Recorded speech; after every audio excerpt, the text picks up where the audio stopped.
David, I'm sorry to have kept you waiting. It's my fault. Are you still there? Yes, I am. Oh, great. Nice to see you again. Good to see you as well. So, I think it's best if you introduce yourself. I know you're the chairman of MCAM, International Innovation Risk Management, but that doesn't tell a whole lot of people what you're really doing. Yeah, well, from a corporate standpoint, we have, since 1998, been the world's largest underwriter of intangible assets used in finance in 168 countries. So in the majority of the countries around the world, our underwriting systems, which include the entire corpus of all patents, patent applications, federal grants, procurement records, e-government records, etc.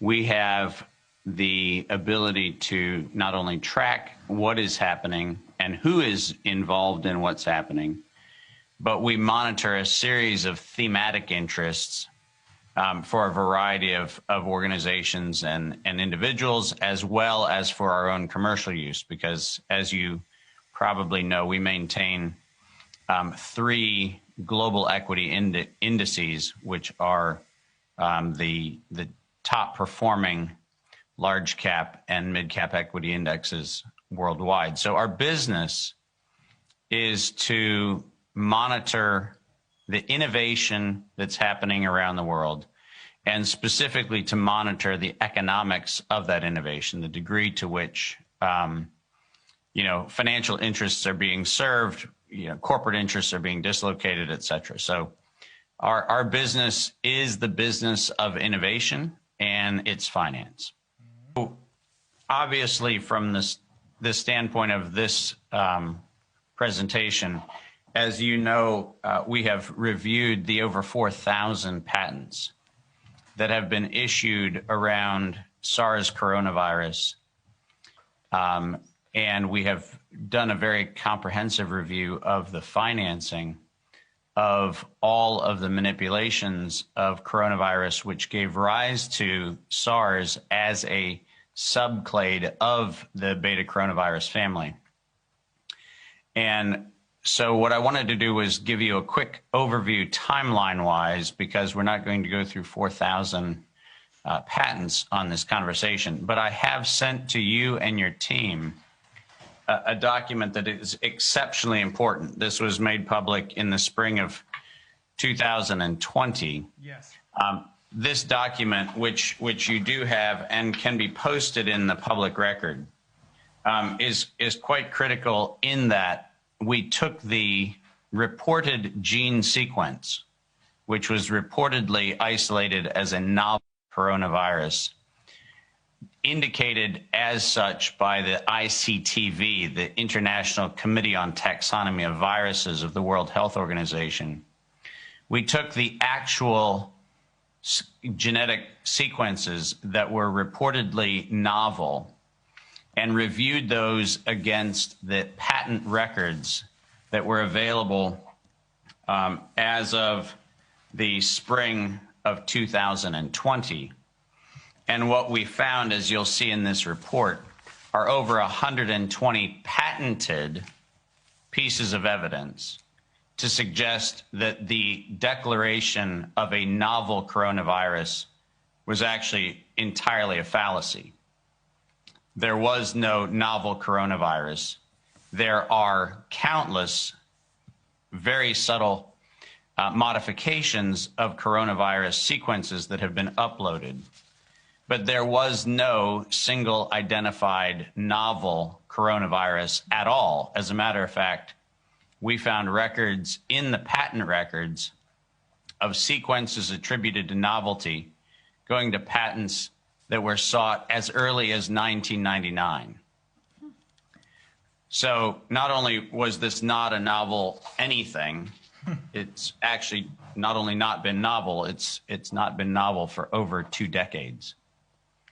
But let's take a very short and what I'll do is I'll take you on a very short journey through the patent landscape to make sure people understand what happened. But as you know, up until 1999, the topic of coronavirus vis-a-vis the patenting activity around coronavirus was uniquely applied to veterinary sciences. The first vaccine ever patented for coronavirus was actually sought by Pfizer. The application for the first vaccine for coronavirus, which was specifically this S spike protein. So the exact same thing that allegedly we have rushed into invention. The first application was filed January 28th, 2000, 21 years ago.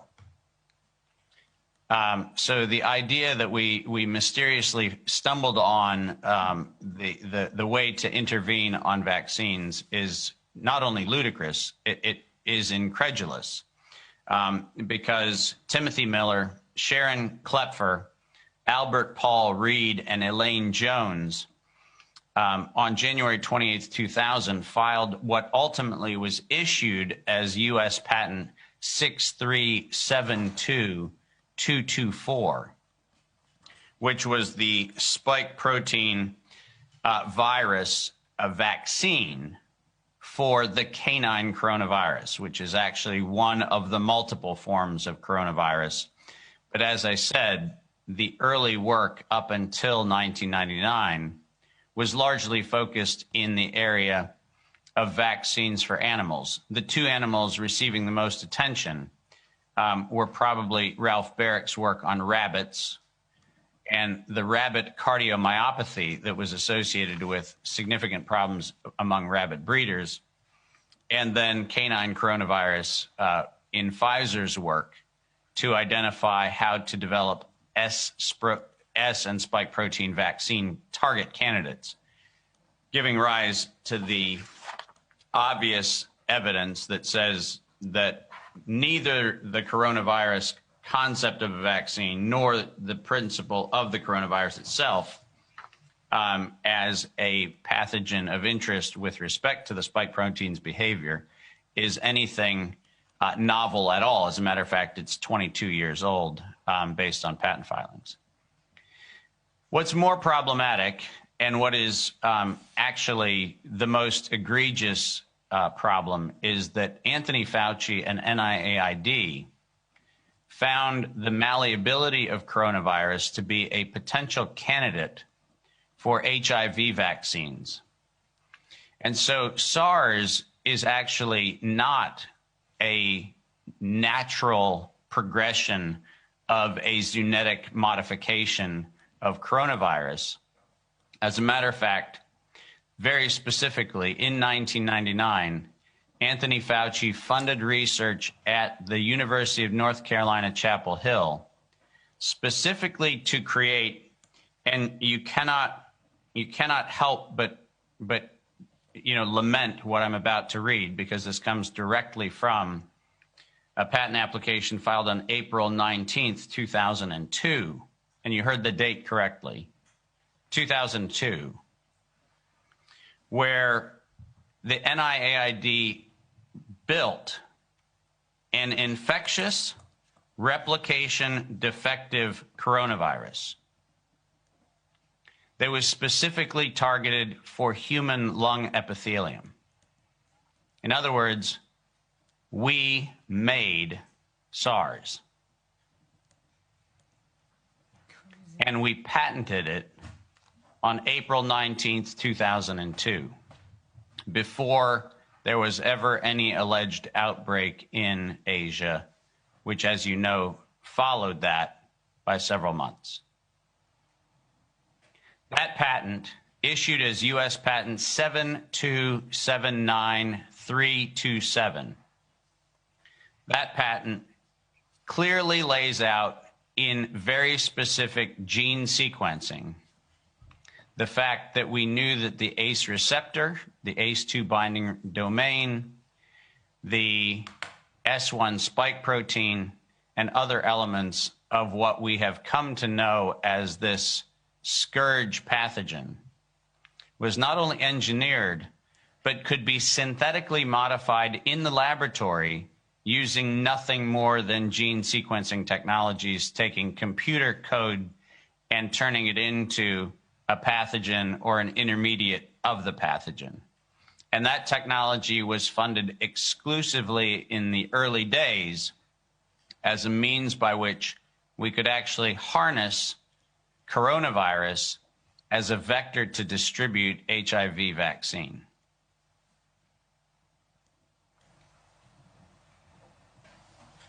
So it gets worse.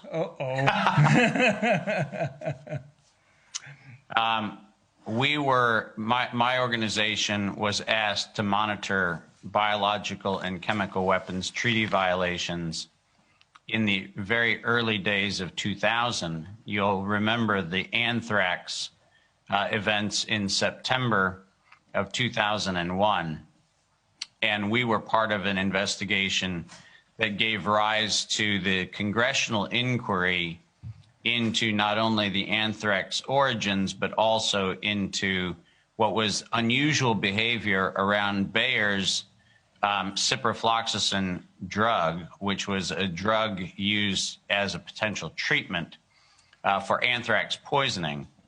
And throughout the fall of 2001, we began monitoring an enormous number of bacterial and viral pathogens that were being patented through NIH, NIAID, US AMRID, the US Armed Services Infectious Disease Program, and a number of other agencies internationally that collaborated with them.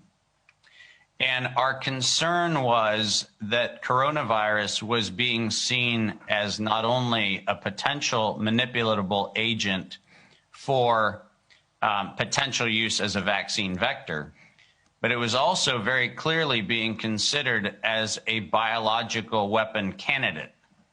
And so our first public reporting on this took place prior to the SARS outbreak in the latter part of 2001. So you can imagine how disappointed I am to be sitting here 20 years later, having 20 years earlier pointed that there was a problem looming on the horizon with respect to coronavirus.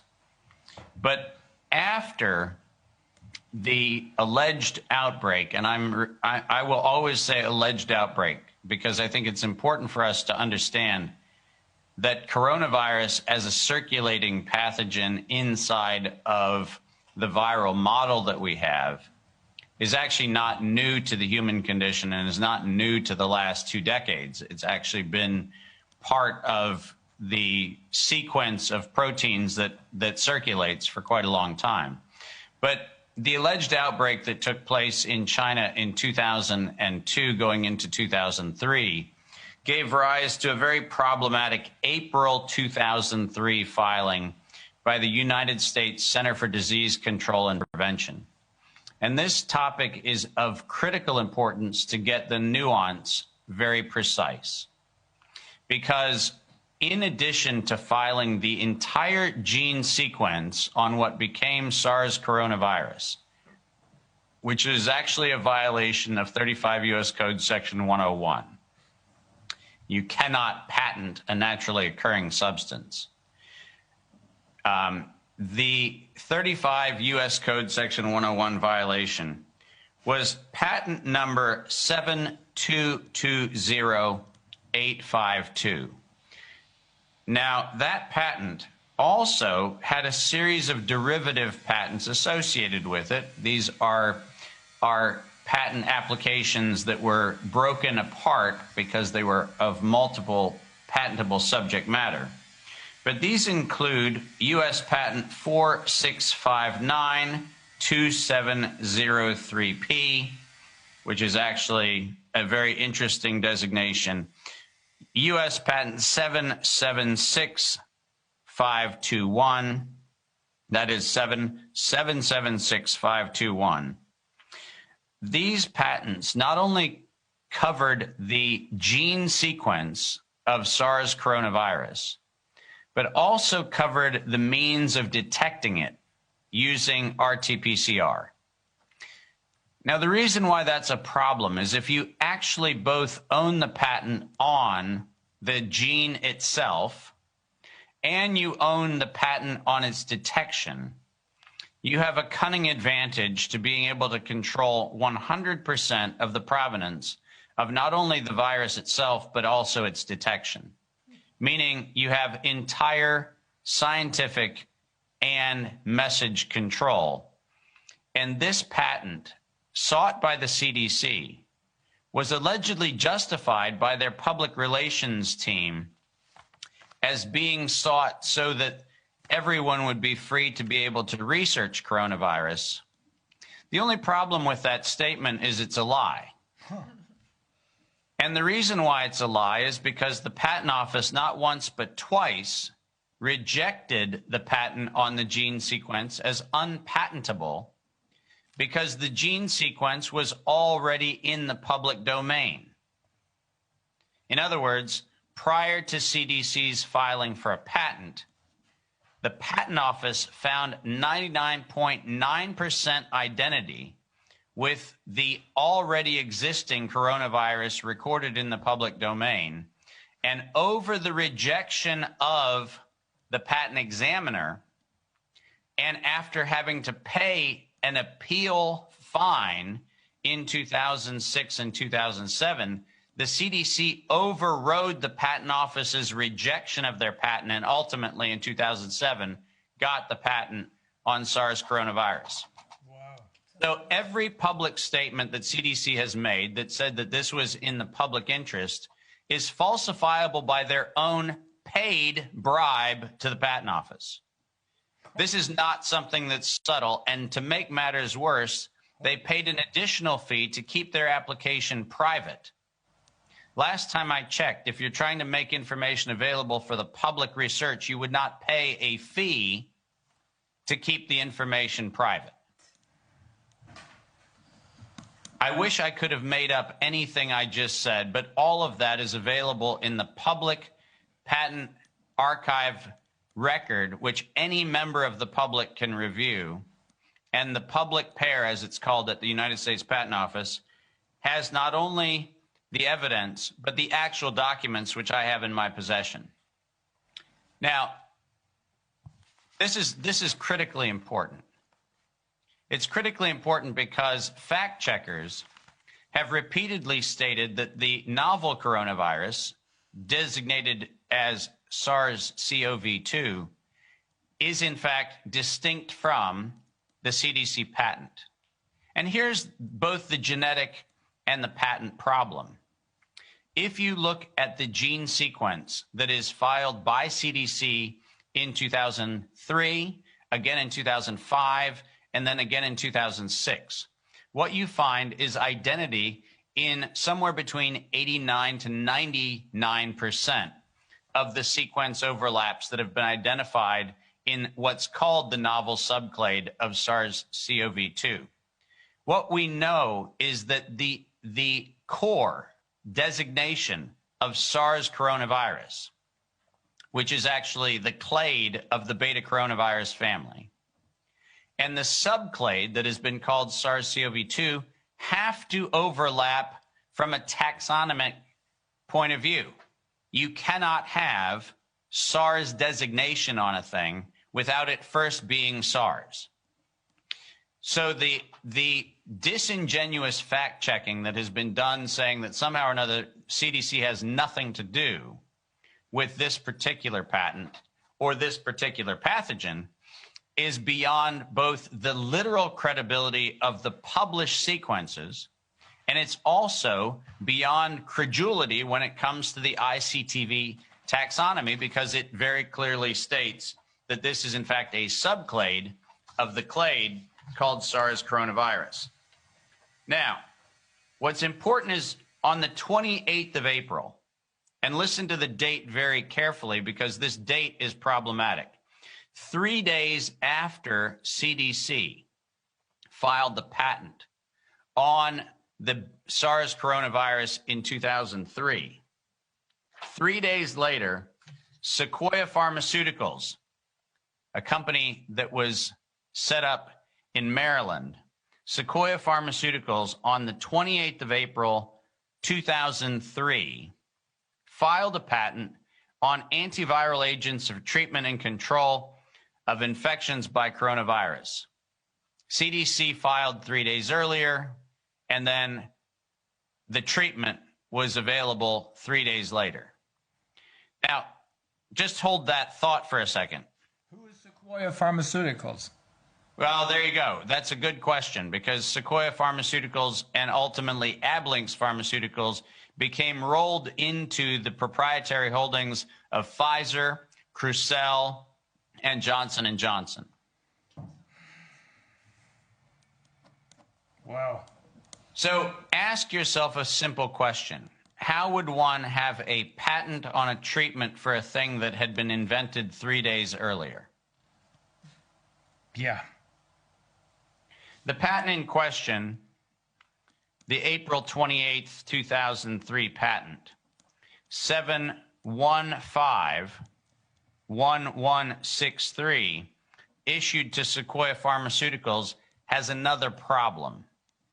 The problem is it was issued and published before the CDC patent on coronavirus was actually allowed. So the degree to which the information could have been known by any means other than insider information between those parties is zero. It is not physically possible for you to patent a thing that treats a thing that had not been published because CDC had paid to keep it secret.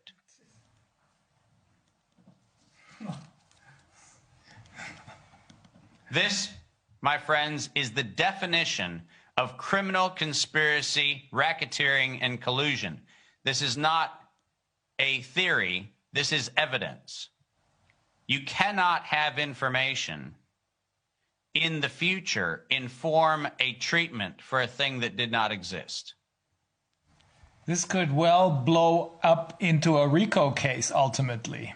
This is it is a RICO case. It's not could blow up into it. It is a RICO case. And the RICO pattern, which was established in April of 2003 for the first coronavirus, was played out to exactly the same schedule when we see SARS-CoV-2 show up, when we have Moderna getting the spike protein sequence by phone from the Vaccine Research Center at NIAID prior to the definition of the novel subclade. How do you treat a thing before you actually have the thing? I have to translate this. This is, you can't make this up. Definitely not. Yeah, well, it's going to get worse here. Oh, no, it can't get worse. Oh, it does. In the 5th of June, 2008, which is an important date because it is actually around the time when DARPA, the Defense Advanced Research Program in the United States, actively took an interest in coronavirus as a biological weapon. June 5th, 2008, Ablynx, which, as you know, is now part of Sanofi, filed a series of patents that specifically targeted what we've been told is the novel feature of the SARS-CoV-2 virus. And you heard what I just said. This is the 5th of June, 2008. They filed what? Specifically, they targeted what was called the polybasic cleavage site for SARS-CoV, the novel spike protein, and the ACE2 receptor binding domain, which is allegedly novel to SARS-CoV-2. And all of that was patented on the 5th of June, 2008. And those patents in sequence were issued between November 24th of 2015, which was U.S. patent 9193780. So that one came out after the gain-of-function moratorium. That one came after the MERS outbreak in the Middle East. But what you find is that then in 2016, 2017, 2019, a series of patents all covering not only the RNA strands, but also the subcomponents of the gene strands, were all issued to Ablynx and Sanofi. And then we have Crucell, we have Rubius Therapeutics, we have Children's Medical Corporation, we have countless others that include Ludwig Maximilians Universität in München, Protein Science Corporation, Dana-Farber Cancer Institute, University of Iowa, University of Hong Kong, Chinese National Human Genome Center in Shanghai, all identifying in patent filings that ranged from 2008 until 2017, every attribute that was allegedly uniquely published by the single reference publication, the novel bat coronavirus, reveals, quote, natural insertions at the S1, S2, 2 cleavage site of the spike protein and possible recombinant 3 origin of the SARS-CoV-2 virus. The paper that has been routinely used to identify the novel virus, unfortunately, if you actually take what they report to be novel, you find 73 patents issued between 2008 and 2019, which have the elements that were allegedly novel in the SARS-CoV-2, specifically as it relates to the polybasic cleavage site, the ACE2 receptor binding domain, and the spike protein. So the clinically novel components of the clinically unique, clinically contagious, you know where I'm going with this, okay? There was no outbreak of SARS because we had engineered all of the elements of that. And by 2016, the paper that was funded during the gain-of-function moratorium that said that the SARS coronavirus was poised for human emergence, written by none other than Ralph Baric, was not only poised for human emergence, but it was patented for commercial exploitation 73 times. Didn't Ralph Baric, I think I saw a video clip with him giving a speech in which he explicitly told the audience that you can make a lot of money with this. Yes, you can. And he has made a lot of money doing this. Oh. So for those who want to live in the illusion that somehow or another that's the end of the story, be prepared for a greater disappointment, because somebody knew something in 2015 and 2016 which gave rise to my favorite quote of this entire pandemic. And by that, I'm not being cute. My favorite quote of this pandemic was a statement made in 2015 by Peter Daszak. The statement that was made by Peter Daszak in 2015, reported in the National Academies of Press publication, February 12th, 2016, and I'm quoting, "We need to increase public understanding of the need for medical countermeasures such as a pan-coronavirus vaccine. A key driver is the media, and the economics will follow the hype. We need to use that hype to our advantage to get to the real issues. Investors will respond if they see profit at the end of the process," end quote. That's quite shocking, because I thought that... Let me just read that again, just because I don't know if I might get lost in translation. So let me just go ahead and read it slowly. Yeah. And as Americans love to do when speaking to a multilingual audience, maybe I should say it louder. I won't. We need to increase public understanding of the need for medical countermeasures such as a pan-coronavirus vaccine. A key driver is the media, and the economics will follow the hype.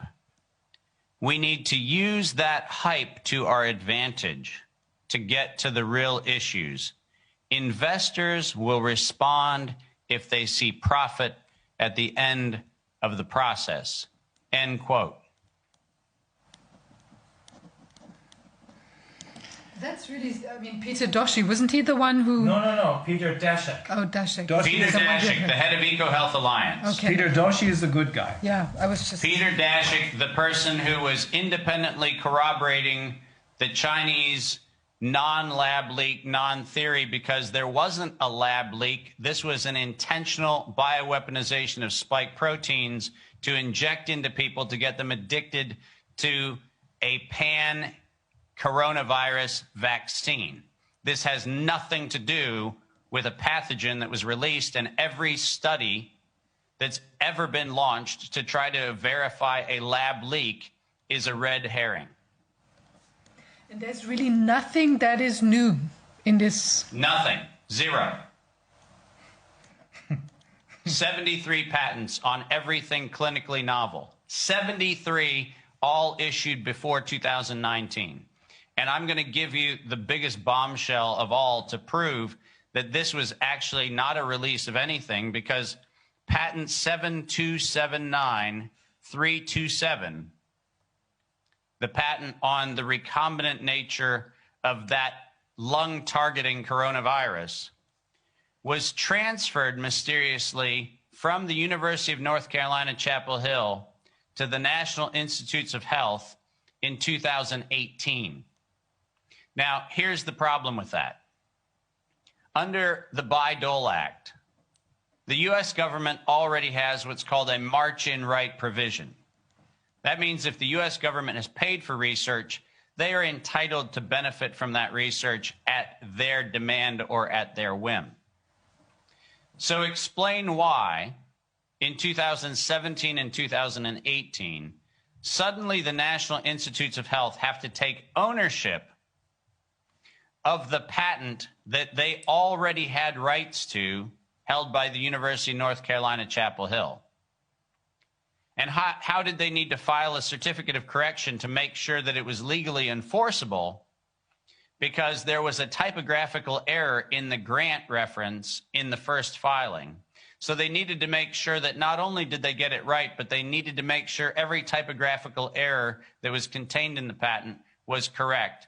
On the single patent required to develop the Vaccine Research Institute's mandate, which was shared between the University of North Carolina, Chapel Hill in November of 2019 and Moderna in November of 2019, when UNC Chapel Hill, NIAID, and Moderna began the sequencing of a spike protein vaccine a month before an outbreak ever happened. You have all the evidence, right? Yep. So it's all about money. It has always been about money. And just to answer a question that was asked slightly earlier, the script for this was written first January 6, 2004. January 6, 2004. Who wrote the script? Merck. At a conference called SARS and Bioterrorism. Bioterrorism, emerging infectious diseases, antimicrobials, therapeutics, and immune modulators. Merck introduced the notion of what they called the new normal. Proper noun, the new normal, which is the language that became the branded campaign that was adopted by the World Health Organization, the Global Preparedness Monitoring Board, which was the board upon which the Chinese director of Center for Disease Control, Bill Gates's Dr. Elias of the Gates Foundation, and Anthony Fauci sat together on that board of directors, but the first introduction of the New Normal campaign, which was about getting people to accept a universal pan-influenza, pan-coronavirus vaccine, was actually adopted January 6, 2004. So it's been around quite a long time. I'm not going to belabor many more points other than to say that it was very clear that Merck knew that Moderna knew that it was going to be placed in the front of the line with respect to the development of a vaccine in March of 2019. And this is a very important date, because in March of 2019, for reasons that are not transparent, they suddenly amended a series of rejected patent filings, which is a very bizarre behavior. But they amended a number of patent filings to specifically make reference to an intentional or accidental release, their term, deliberate release of coronavirus. So in March, they amended 4 failed patent applications to begin the process of a coronavirus vaccine development. And they began dealing with a very significant problem that they had, which was they relied on technology that they did not own. 2 Canadian companies, Arbutus Pharmaceuticals and Acuitas Pharmaceuticals, actually own the patent on the lipid nanoparticle envelope that's required to deliver the injection of the mRNA fragment. And those patents have been issued both in Canada and in the US and then around the world in their world intellectual property equivalents. Moderna knew that they did not own the rights and began trying to negotiate with Arbutus and Acuitas to get the resolution of the lipid nanoparticle patented technology available to be put into a vaccine.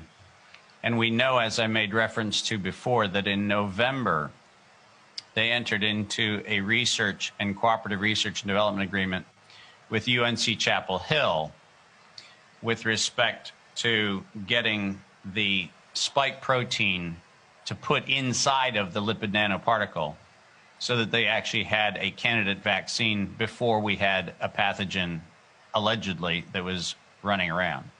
What makes that story most problematic, beyond the self-evident nature of it, is that we know that from 2016 until 2019, at every one of the NIAID Advisory Council board meetings, Anthony Fauci lamented the fact that he could not find a way to get people to accept the universal influenza vaccine, which is what was his favorite target. He was trying to get the population to engage in this process. And what becomes very evident with Peter Daszak, EcoHealth Alliance, UNC Chapel Hill, and others, and then most specifically by March of 2019, in the amended patent filings of Moderna, we see that there is a epiphany that says, what if there was an accidental or an intentional release of a respiratory pathogen? And what makes that particular phrase problematic is it is exactly recited in the book A World at Risk, which is the scenario that was put together by the World Health Organization in September of 2019. So months before there's an alleged pathogen, which says that we need to have a coordinated global experience of a respiratory pathogen release, which by September 2020 must put in place a universal capacity for public relations management, crowd control, and the acceptance of a universal vaccine mandate. That was September of 2019. And the language of an intentional release of a respiratory pathogen was written into the scenario that, quote, must be completed by September 2020. This was the text where Mrs. Brundtland was heading this commission, isn't it? Well, this is the Global Preparedness Monitoring Board's unified statement. There are a number of people who have taken credit and then backed away from credit for it. But yes, you're right.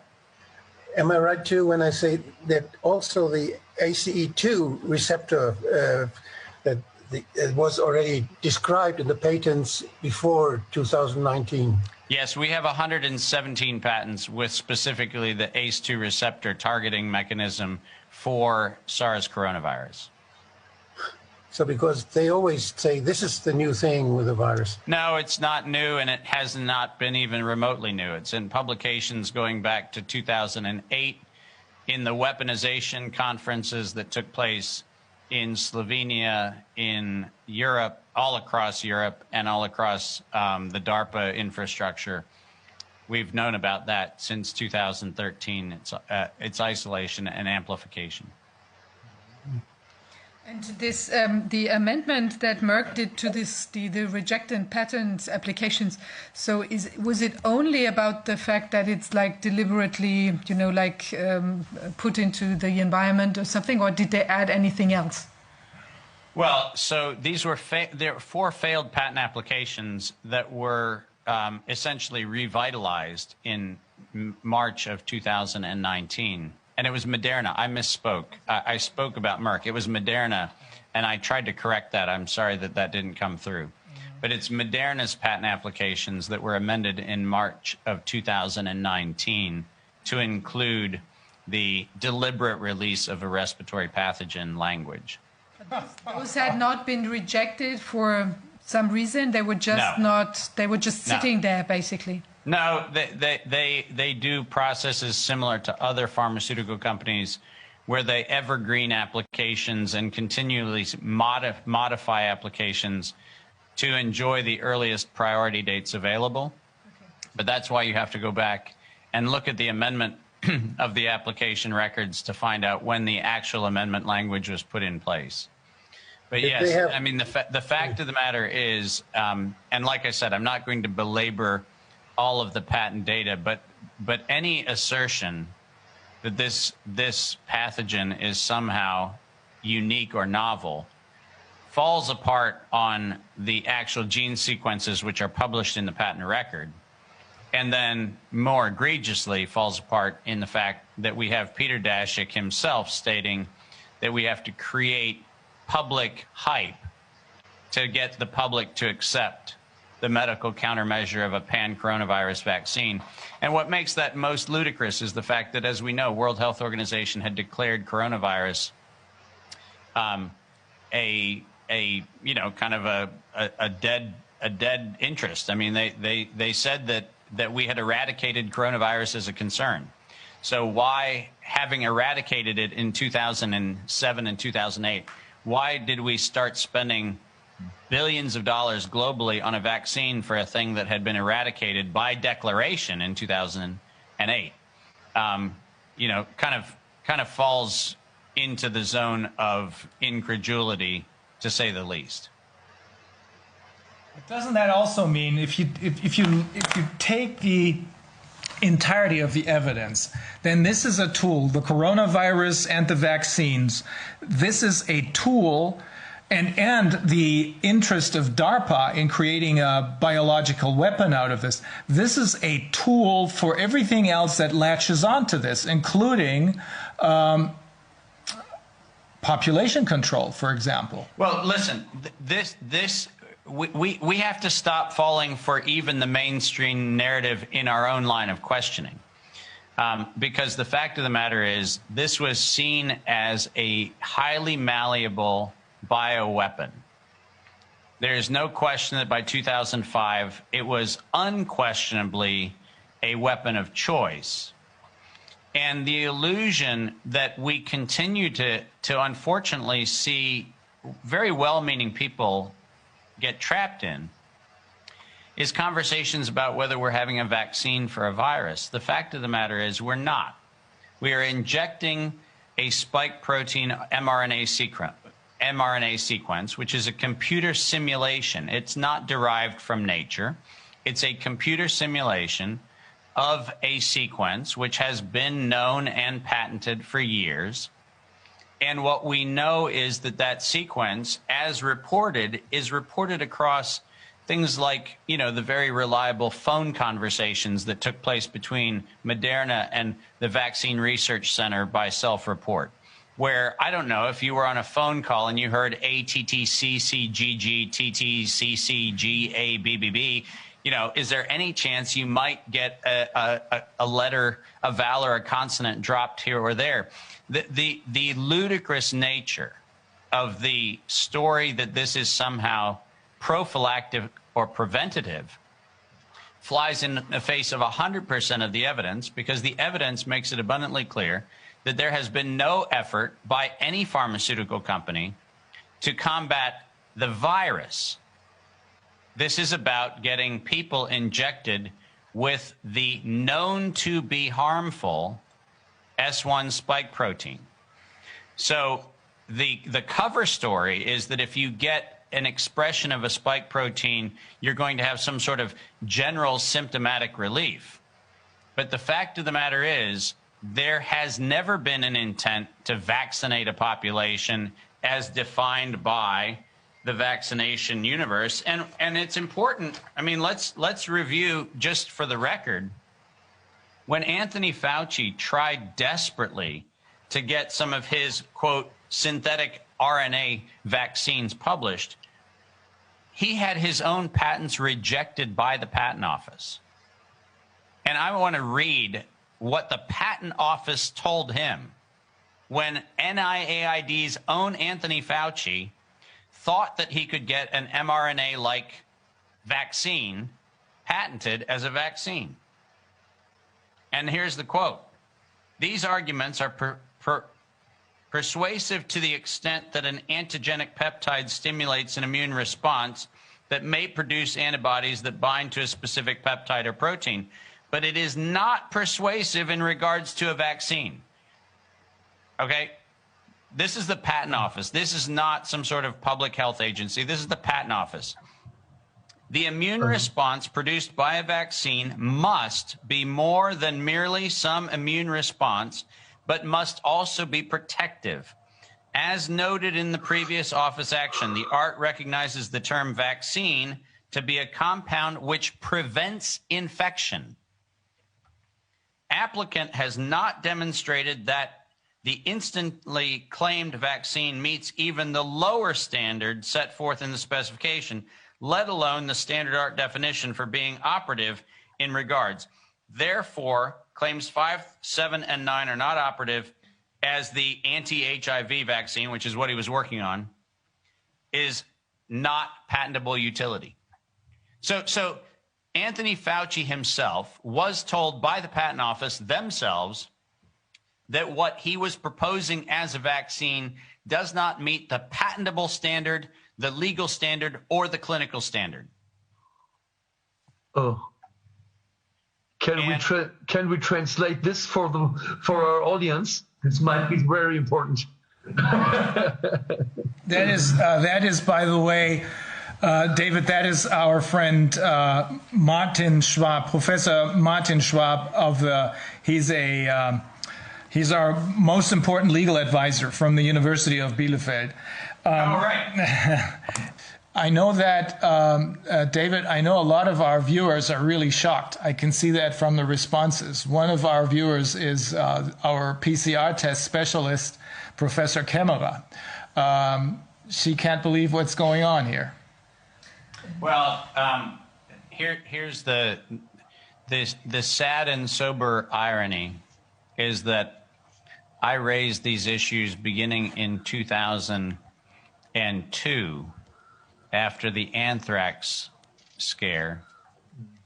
And the tragedy is we are now sitting in a world where we have hundreds of millions of people who are being injected with a pathogen stimulating computer sequence, which is being sold under what the patent office, what the medical profession, and what the FDA in its own clinical standards would not suggest is a vaccine. But by using the term, we actually are now subjecting hundreds of millions of people to what was known to be by 2005 a biological weapon. So I obviously have hundreds of hours of this stuff committed to memory because I've been doing it for 2 decades. But if you have any questions, I'd be happy to answer them. I'm sure there are going to be hundreds of questions, David. We're going to be in touch. I think you're going to be flooded by people's emails, etc. I'm just going to forward what comes in, or we're going to forward what comes in. But I do think, oh yeah, we have Martin Schwab. He probably has a really serious question. I took a look at patent number. Which one was it? 7220-852 and 7151163. And 7220852 was filed in April 12, and 715 and so on was filed in April 28 of 2004. I see a difference between 16, not 3 days. What did I misunderstand? No, April 23rd, 2003 was the CDC master filing date. Okay, okay. I know Dr. Fuellmich has the entire record in the Fauci dossier. 100% of this record is in there. The additional addendum that I sent across all has the records in there, including all the priority filing dates as well as the issue dates. So 100% of this is in written published records, and you have the written records. Okay. I have created my own file, and it's labeled David Martin. Okay, okay. There is. I did analysis of media reportings here, and I can confirm that they give a very one-sided account on the pandemic. Everyone who dares to declare the threat less dangerous than the government does will be denounced as conspiracy theorists, as tinfoil, and so on. You know? So the media exactly did what you pointed out in the sentence you you repeated twice before. You know? Actually, they tell us the story of the Delta variant, which is told to be much more contagious than everything else. Experts I have spoken to told me that the databases contain as many as more of 40,000 virus strains. Correct. So could this Delta variant be some kind of media hype you told us about before? There is no such thing as an alpha or a beta or gamma or delta variant. This is a means by which what is desperately sought is a degree to which individuals can be coerced into accepting something that they would not otherwise accept. There has not been, in any of the published studies on what has been reportedly the Delta variant, there has not been a population R naught calculated, which is the actual replication rate. What has been estimated are computer simulations.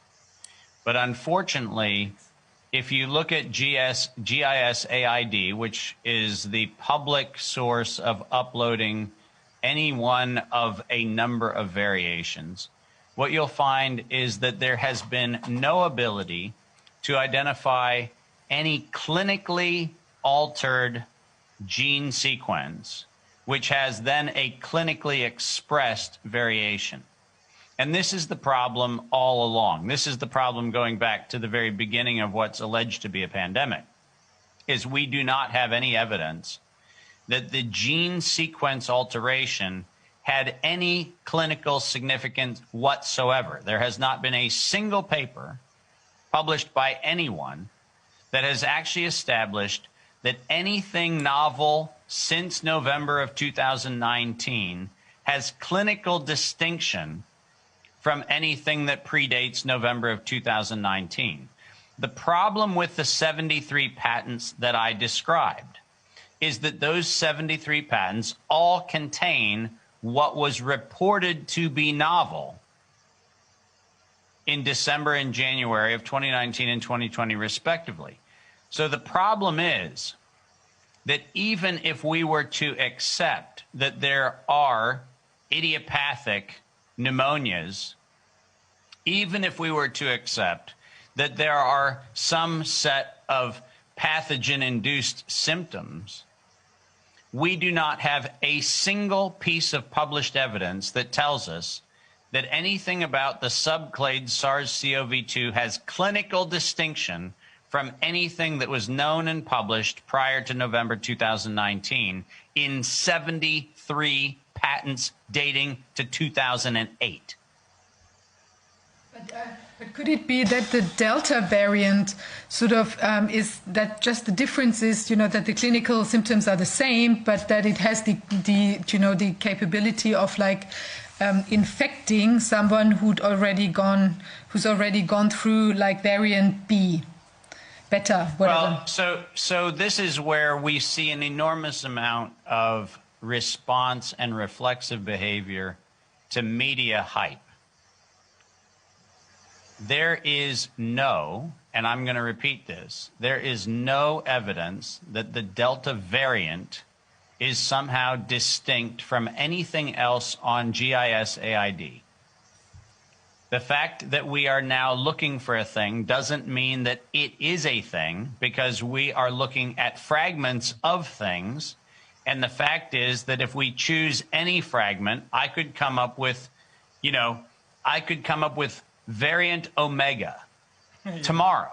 Yes. And I could come up with variant Omega, and I could say, I'm looking for this sub-strand of either DNA or RNA, or even a protein, and I could run around the world going, oh my gosh, fear the Omega variant. Yes. And the problem is that because of the nature of the way in which we currently sequence genomes, which is actually a compositing process, it's what we call in mathematics an interleaving, we don't have any point of reference to actually know whether or not the thing we're looking at is in fact distinct from either clinical or even genomic sense. And so we're trapped in a world where, unfortunately, if you go and look, as I have, at the papers that isolated the Delta variant and actually ask the question, is the Delta variant anything other than the selection of a sequence in a systematic shift of an already disclosed other sequence? The answer is it's just an alteration in when you start and stop what you call the reading frame. There is no novel anything. Dr. Wodak believes that patents are really problematic because it turns out that it is probably 5 times more expensive to patent drugs as opposed to having public, I mean, not public, private, but public universities getting the stipends, getting the money that they need in order to develop these vaccines. Yeah, I'm going to do something that's very unfair, but I'm going to hold the document very close to the screen. Mm-hmm. And it's only for representational purposes, but I want you to see that this is the Barrick patent that NIH needed to have returned to them for mysterious reasons in 2018. This is 7279327, and people can look this up on their own. But if you actually look at the sequences that are patented, which is one of the things that we've done, we actually look at the published sequences and realize that depending on where you clip the actual sequence string, you will have the same thing or you'll have a different thing based nothing more than on where you decide to parse the clip. And I want to read you, I mean, this is something that comes directly from their patent application. When they actually talk about the DNA strands, which they call sequence ID numbers, they actually specifically say the organism is an artificial sequence. An artificial sequence, meaning that it is not a sequence that has a rule base in nature. It is not something that was manifest for a particular natural derivative protein or natural derivative mRNA sequence that was isolated. Every one of these is in fact a synthetic artificial sequence. And if you go back and you look at each one of them, which we have done, what you'll find is that the sequences in fact are contiguous in many instances, but are overlapping in others, where it is merely a caprice determination that says something is or is not part of an open reading frame, or it is or is not part of a particular oligonucleotide sequence. Now, the reason why that's important is because if we are going to examine what ultimately is being injected into individuals, we need the exact sequence, not a kind of similar to. We need the exact sequence. And if you look at the FDA's requirement, and if you look at the European regulatory environment, and if you look at the rest of the world's regulatory environment, for reasons that cannot be explained, the exact sequence that has gone into what is amplified inside of the injection seems to be elusive. It seems to be something that someone cannot, in fact, state with 100% certainty the sequence is X. The problem that presents is that at this point in time, as much as we can be told that there are, clinical trials going on and there are all sorts of other things going on, we have no way of verifying that a complete sequence has been, is, or potentially even could be manufactured into what ultimately becomes the lipid nanoparticle that is the carrier frequency into which the injection is delivered.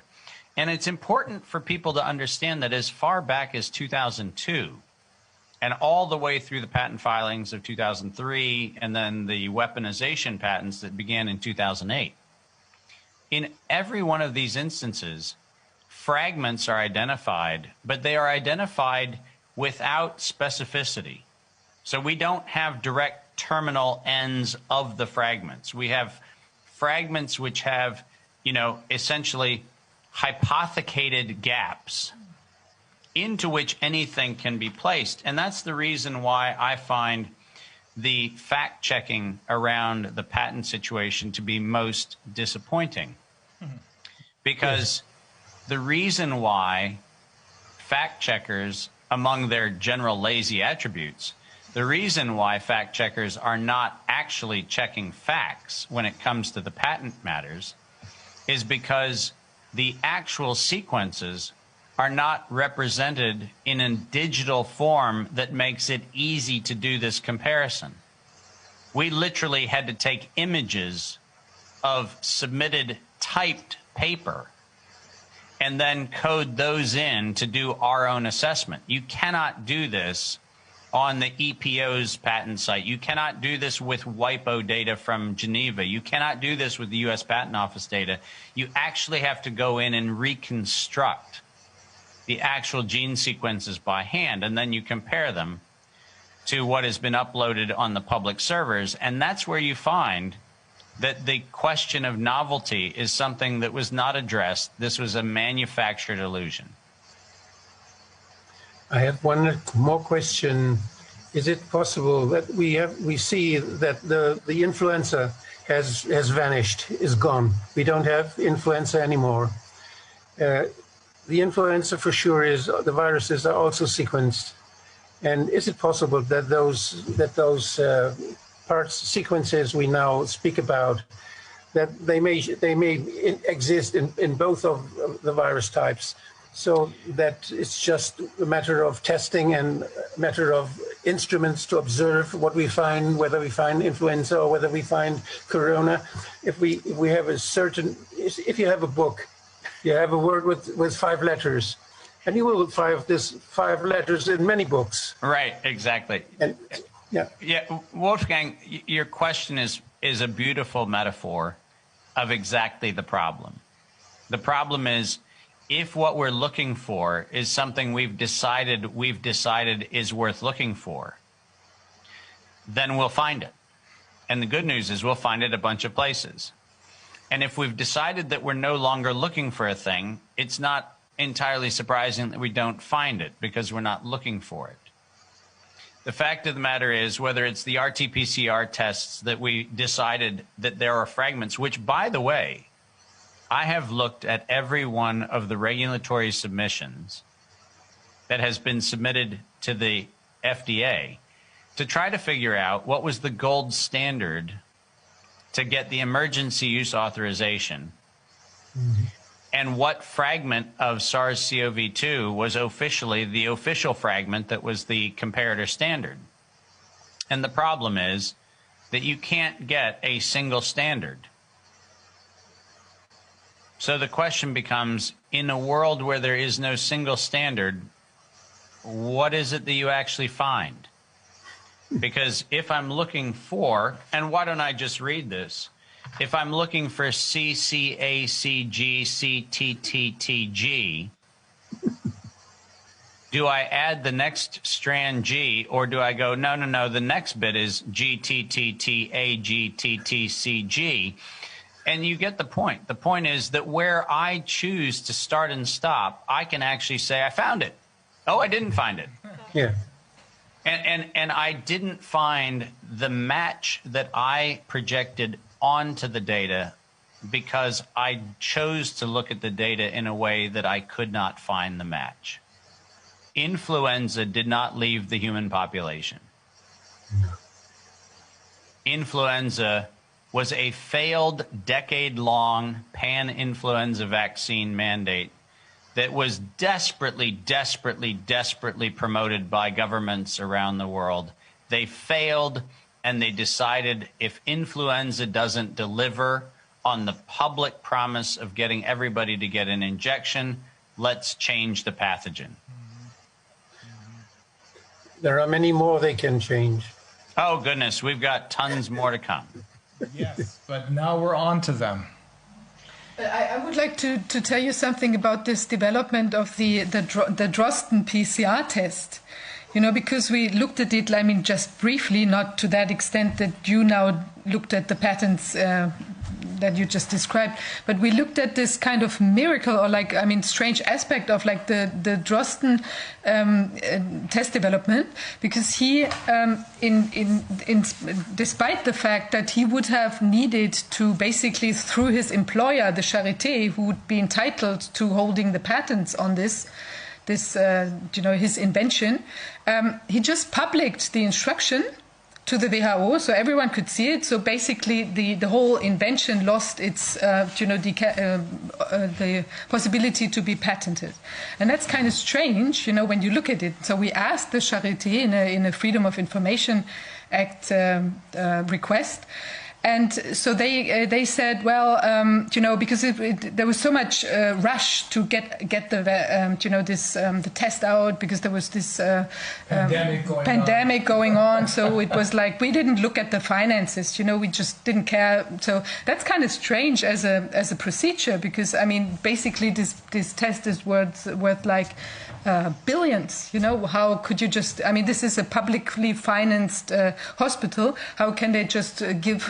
You know, give away all this whole thing. And then, because he was also in close cooperation with a private company, Tip Molbiol, it's the same with which he had developed all the PCR tests from 2002, from the first SARS and then MERS, Zika, and so on and so on. So it's very strange, you know, because he was basically like functioning as a door opener for this company, because they also said to us, so basically it was Drosten who decided to which possible country or laboratory or whatever the test, this Tipmol-Biol company would send out the test kits in order to then, of course, make more money, because he was basically he had a first mover advantage, Drosten and or this company. So it's clear now. I mean, maybe there was nothing at that point because there was so many patents already going on. So basically, from this not novel virus or PCR test, he couldn't patent anything that would have been new. So basically, it was really a very logical thing to do then, to use the whole thing as just to make profit from this first mover advantage, and maybe Drosten is somehow involved in this whole legal he's one of the most important people in this scheme, because he's the one whose strings they pulled first. Yeah, you need to create the illusion of demand, and there's nothing right now that does a better job of creating the illusion of demand than the urgency of an event that you've manufactured.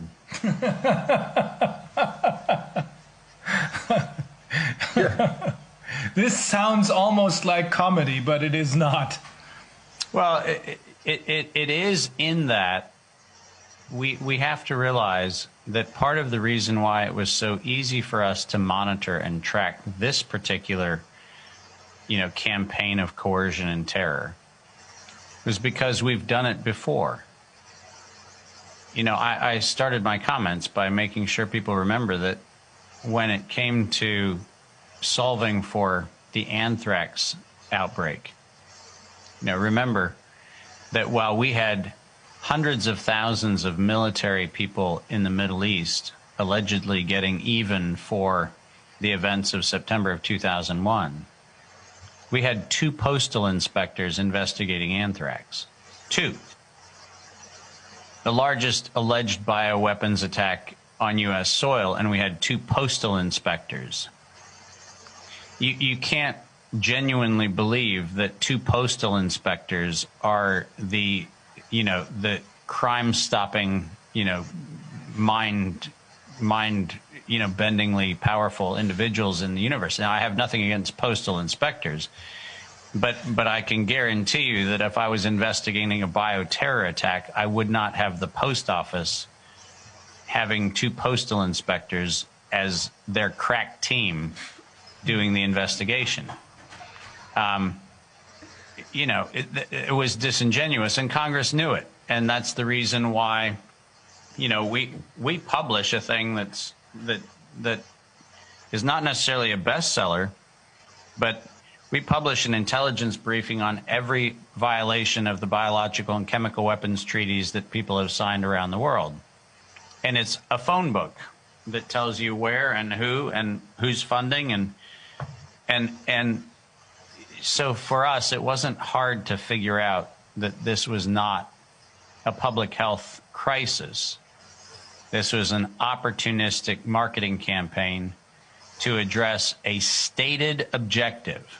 And that's why this is Occam's razor. It's the easiest thing to describe, because they're the ones that said it. And the Occam's razor reality is they said they needed to get the public to accept a pan-coronavirus vaccine countermeasure. And they needed the media to create the hype, and investors would follow where they see profit. You do not have anything else you need to rely on to explain the events of the last 20 months than the actual statement of the actual perpetrator. And I don't do the navel-gazing exercise of going in to try to understand whether there were mommy issues behind a bank robber.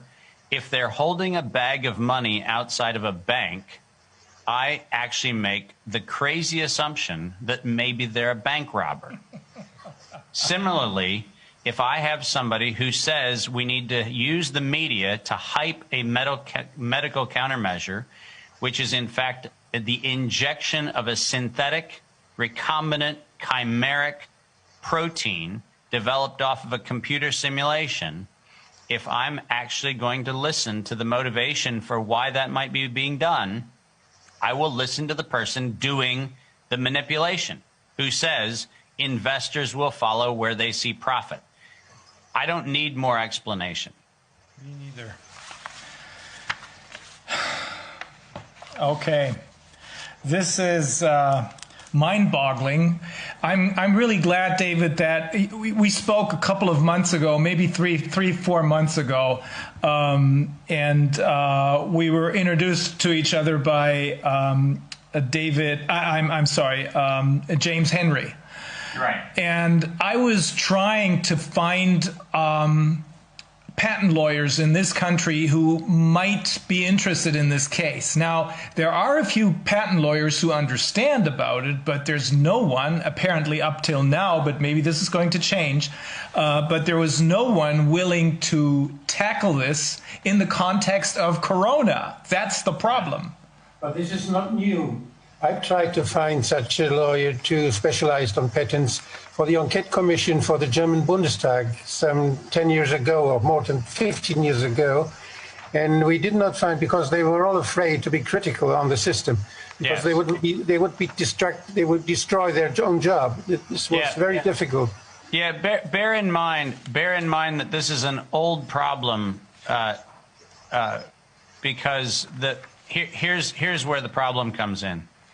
Ever since the establishment of the European Patent Office, the Germans and the French, not surprisingly, have maintained animosity that has, been just this newest version of animosity that goes back centuries. But when the EPO was set up, the role of the Patent Office in Munich became a very nationalistic issue for Germany. And the notion that German patent examiners and German patent professionals still enjoyed supremacy over the rest of Europe became dogmatic.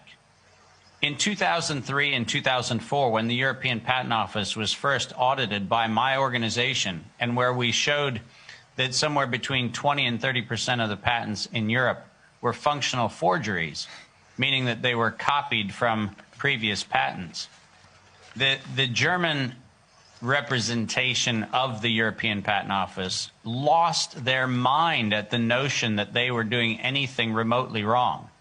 When the European Union commissioned us to do an examination into software patents a few years later at the request of the Swedish delegation to the European Union, and we showed hundreds and hundreds of software patents which were illegally granted by the European Union through the EPO, and then we found out that it was German patent examiners and German patent practitioners who were the ones who were responsible for their filing. We once again saw that there was an enormous outcry. And so what happens is that we have a dogmatically held position, which says that even though the European Patent Office is supposed to be pan-European, there is still in the minds of the German patent establishment a supremacy over the rest of Europe. And if you call into question anything, including patents granted on a bioweapon, you are treading on ground that there is no forgiveness for. Yes, we had some questions from Transparency International, and we were wiped out. The topic was not followed. Yep. You just can't. It's not accessible, and that's just the tragedy of what has unfortunately become a regulatory capture organization. It's actually not doing the public service. Thank you for the time that you've spent, and I hope that it was helpful. It was very helpful. I think helpful. Thank you very much. We're going to hear a lot of echoes. Thank you, David, and have a great weekend. Okay. Take care, everybody. Thank you. You too. Bye-bye. Bye. Bye-bye.